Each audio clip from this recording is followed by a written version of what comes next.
October 12, 1972. A chartered flight carrying 45 passengers prepared for takeoff from Montevideo, Uruguay. Their destination, Santiago, Chile. On board were members of the Stella Maris rugby team, along with their friends, family, and supporters. They were young, full of life, and excited about their upcoming match in Chile. The plane, a Fairchild FH-227D, was operated by the Uruguayan Air Force. Little did they know this routine journey would soon transform into a harrowing fight for survival. This is the story of Uruguayan Air Force Flight 571, a tale of human resilience in the face of unimaginable tragedy. The excitement on the plane was palpable. The team, known as Old Christians, were eager to compete. Their loved ones shared their enthusiasm, anticipating a trip filled with camaraderie and sport. The atmosphere was jovial, the plane a vessel of hope and anticipation. The flight, however, would soon encounter unexpected challenges. The Andes Mountains, a formidable natural barrier, lay between them and their destination. The flight crew, led by Captain Julio Ferradas, was experienced.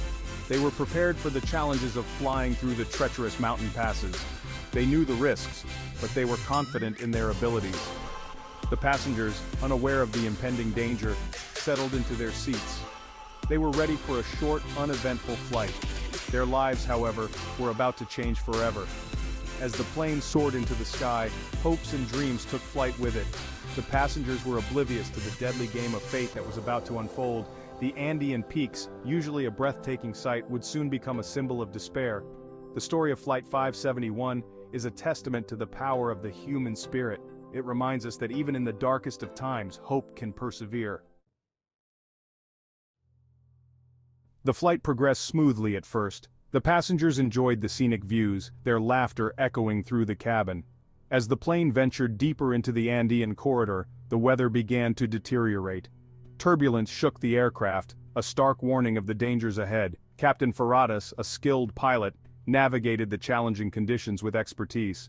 The weather, however, had other plans. A thick blanket of clouds and fog descended, enveloping the plane in a white abyss. Visibility decreased rapidly, making navigation increasingly difficult. The storm raged around them, a relentless assault on the aircraft and the nerves of those on board. The passengers, sensing the shift in the atmosphere, grew increasingly apprehensive.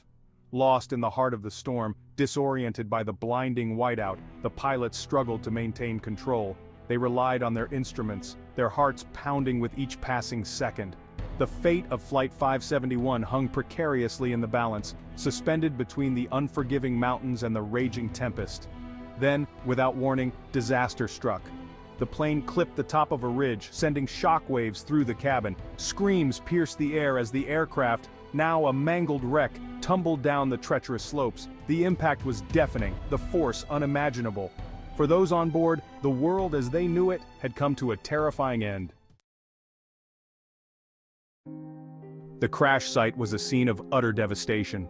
The once proud aircraft lay shattered, a twisted monument to the unforgiving power of nature. The snow-covered slopes were stained with debris and the blood of the victims. The initial impact had claimed several lives, leaving the survivors dazed and disoriented. Those who had survived the crash emerged from the wreckage into a brutal new reality. The air was thin and icy, piercing their lungs with each breath. The silence, broken only by the moans of the injured, was deafening. Fear and confusion reigned as the survivors surveyed the wreckage and the desolate landscape that surrounded them. Panic set in as they realized the gravity of their situation. They were stranded miles from civilization in one of the most remote and inhospitable regions on Earth.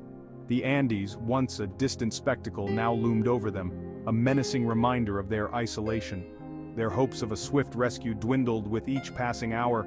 The survivors huddled together for warmth, their bodies battered and broken. The reality of their predicament began to sink in. They were facing a fight for survival against unimaginable odds. Food and water were scarce, and the threat of hypothermia was ever present. The crash, however, was only the beginning of their ordeal. The true test of their resilience was yet to come.